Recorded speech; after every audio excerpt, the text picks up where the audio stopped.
はい。皆さん、こんにちは。海外在住トレーナーのようです。今日はですね、前回の腸内細菌の動画が好評だったので、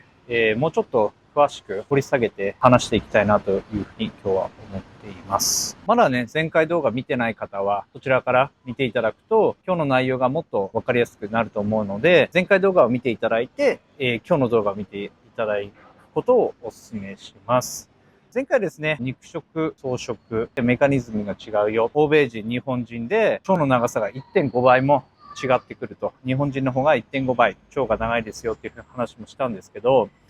今日はね、その腸内細菌の種類についても話していきたいなというふうに思っています。やっぱりね、トレーニング、しっかり皆さんやられてると思うんですよね。で、次に大事になってくるのが食事ですね。で、食事もタンパク質を自分の目標としているゴール2倍、3倍って取られてる方いると思うんですけど、それを全部吸収できてればいいんですけど、そのせっかく取ったね、タンパク質が腸で消化吸収されてなければ、本当に無駄になってしまうし、筋肥大においてすごく重要な要素となってくるので、今日はそこの部分を詳しく話していきたいと思います。で、腸内細菌っていうのは一人一人持ってるものが違います。持ってる種類が全く違います。まあ、当然日本人だったら比較的似通った腸内細菌を持ってるんですが、人種が変われば持ってる腸内細菌は変わってきます。アメリカ人でも違うし、日本人でも違うし、ヨーロッパ系でも違うし、アフリカ系、東南アジア系、みんな、違った種類の腸内細菌、違ったバランスの腸内細菌を持っています。で、同じ日本人でもやっぱり腸内細菌ってそれぞれ違ってくるんですよ。じゃあ、どうやって腸内細菌って決まるかっていうと、母親から受け継ぎます。自分がお腹にいる時から母親の腸内細菌を受け継いで自分の腸内細菌として生まれてきます。で、じゃあその腸内細菌って母親からもらってきたものだけなのかっていうと、6歳までは腸内細菌っていうのは外部から摂取して増やすことができます。なので、6歳まではいろんな食品やその外部ですね、実際に泥遊びとか土遊びをしているところからでも細菌を自然界から体内に取り込むことができます。なので、やっぱり6歳までにいろんな食品、食物をなるべく食べさせたり、しっかり外に連れてってね、泥遊び、自然遊びをさせるってことが大事になってきます。僕なんかね、福島のど田舎で育ってるので、小さい頃からおじいちゃんおばあちゃんの農作業を手伝ったり、そういう環境で育ったんで、僕なんかは結構恵まれてたかなって思うんですが、やっぱりなるべくね、小さい時からそうやって自然に触れたり、いろんな食品を食べさせるってことが大事になってきます。じゃあ、6歳以降、どうしたらいいの？多分僕の視聴者さんって30、40がメインの視聴者さんなんですけど、じゃあこういうふうに年齢が上がっていったらどうしたらいいのっていうと、方法はあります。それ今持ってる腸内細菌の種類を増やすことはできないんですけど、その今持ってる腸内細菌を活性化させて、その数を増やすってことはできます。それが大人になってからの腸活って言われる部分になってくると思います。日本人なんか特に海藻類、穀物で、そういう食物繊維を餌に腸内細菌が活性化して数が増える。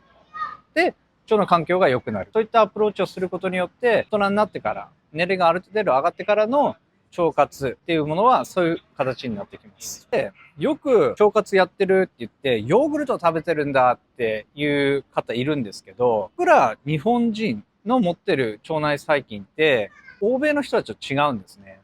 で、欧米の人たち、例えばヨーロッパの人たち、もともとヨーグルトを食べていた民族のような、だから自分たちでヨーグルトを作って、小さい頃からヨーグルトを食べているような、もう何百年とそういう生活をしているような民族であれば、そのヨーグルトの腸内細菌の恩恵って受けれるんですよ。これが僕たちって戦後なんですよね。これヨーグルトとか乳製品を食べるようになったのが。だから僕らの腸内細菌って、この牛乳から作ったヨーグルトは相性が良くないです。合う人もいるんですけど、合わない人が多いっていうのが現状です。やっぱり、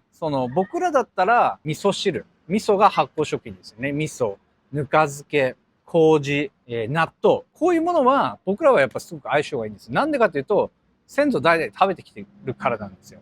なので、そういう食生活、食文化のもと、腸内細菌っていうのは形成されるので、僕らにはそういうものが相性がいいし、逆に欧米人は前回の動画でも言ったんですけど、この海藻、日本ではすごいいいよいいよって言われてるんですけど、欧米人は消化吸収できないです。特にこの岩のり系の海苔に関しては、彼らは消化不良を起こして、逆にお腹の調子が悪くなってしまいます。なので、それぞれの持ってる、人種の持ってる腸内細菌に合った食事、合った発酵食品だったり、合った食物繊維を取ることが大事になってきます。で、日本人は、やっぱり乳糖不耐性の人が多いんですね。このラクトースが分解できない人が多いので、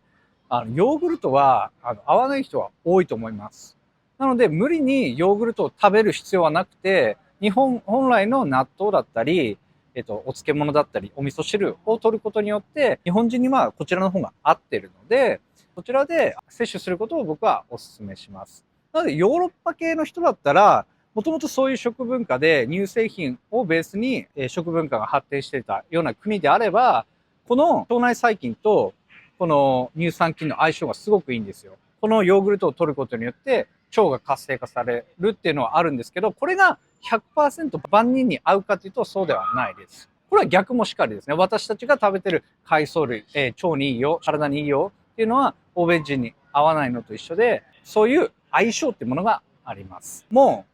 多分10年ぐらいにはなると思うんですけど、欧州のトップのサッカープレイヤーたち、フットボールの選手たちは、乳製品、やっぱりやめようっていう動きが出てて、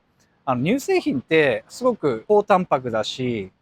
体を作るにはすごくいいものなんですよね。で、ホエイプロテインだって牛乳から作られてるわけですから、やっぱり牛乳ベースのプロテイン、タンパク質ってものが多いんですけど、乳糖不耐性、乳糖を消化できない人が欧米人の中でも結構いるんですよ。で、僕がアメリカで生活してる時は、牛乳当然売ってるんですけど、ミルクっていうともうすごい数のミルクが置いてあります。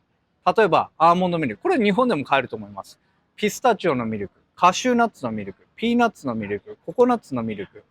もういろんな種類の植物をベースとしたミルクが取り揃えられてるんですね。これって何かっていうと、やっぱりこの乳製品をなるべく取らないようにしようっていう動きが反映されています。なので、ミルク一つとってもいろんな種類の牛乳をベースとしてない植物性のミルクがアメリカではすごく多いです。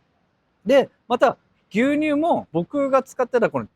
チョバーニのハイプロテインミルクっていうのがあるんですけど、これはラクトース、乳糖を完全に排除してるクリーンな牛乳になってるので、これは僕もアメリカにいる時よく使ってました。でも途中からなかなか買えなくなって、いつもスーパー行くとこれ探してたんですけど、途中からなくなって今もあるのかちょっとわからないんですけど、ってぐらいただの牛乳を飲むっていう選択がだんだん変わってきてますね。植物性由来。あと牛乳でも乳糖を排除してる製品がアメリカではすごく多いです。で、今生活してるこのバンコクでもコンビニですごい種類のプロテインドリンクあるんですね。で、明治さんが出してるのは普通にホエイプロテインで乳糖とか取り除いてないものが並んでるんですけど、かなりの数ラクトースフリー、乳糖を排除してるラクトースフリーのプロテインが多いです。あとプラントベースですね。植物性由来のプロテインドリンクがかなり取り揃えられているので、海外ではかなりその牛乳をベースとしたタンパク源からちょっと別な選択肢を取ろうっていう動きが多いです。これはなんでかっていうと、やっぱり腸を乱してしまうんですね。やっぱり乳糖によって。やっぱりそれの相性が悪い人が欧米人の中でも多いので、みんなその牛乳を使った製品から離れるっていう動きがあります。例えばチーズですね。チーズも牛乳をベースに作ったチーズじゃなくて植物由来で作ってるチーズとかも海外だと選択肢がすごく多いです。で、日本でもね、やっぱりプロテイン取られてる方多くて、WPC じゃなくて WPI のアイソレートを排除した製品が多く出回ってると思うんですね。で、やっぱりそれで問題ない人はいいんですけど、それでやっぱりお腹の調子が悪い人もいると思うんですね。そういう人は、やっぱりもう根本的にその腸の相性が良くないんですよね。なので、それを無理して取り続けると筋肥大の妨げになってしまうし、腸っていうのはその吸収をする場所なんですよね。そこの環境が悪いっていうのは、どんどんタンパク質を取っていっても消化吸収できずに腸に残留してしまって腐敗してガスが出て下したりっていうパターンが結構あるんです。僕自身もそうだったんですよ。やっぱりね、トレーニングやってると、プロテインって必須みたいなところがあるんで、僕も3倍とか取ってた時期あったんですけど、本当に腸の状態悪くて、下してて、もうニキビもすごくてっていう状態だったんですね。これってもう典型的なんですよ。体に合ってない典型なんですよね。なので、そういう方、問題がもう実際に出てしまっている方に関しては、思い切って変えてみることをお勧めしますし、実際にその体調には出ていないけど、そういう知識をもう海外から取り入れてて、いや、ちょっとシフトチェンジしたいなっていう方は、ここに来てやっぱり変えてみて試してみるってこともお勧めします。僕なんかは基本的に食事からタンパク質で取ってるんですけど、朝はライスプロテインを取ってます。これ完全に植物由来の米からできてるプロテインなんですけど、これに変えたらやっぱり腸内環境が劇的に良くなったし、ニキビは出なくなったし、ガスも出なくなったんですね。なので、自分の腸との相性っていうものは自分で試していただいて、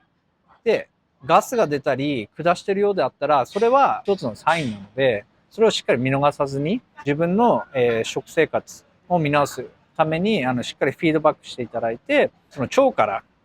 健康になる。やっぱり腸の状態を良くしておくことが、ボディビルダーとしても、一般の方でも必要なことだと思うので、ぜひ今回の動画を参考にしていただけたらなというふうに思います。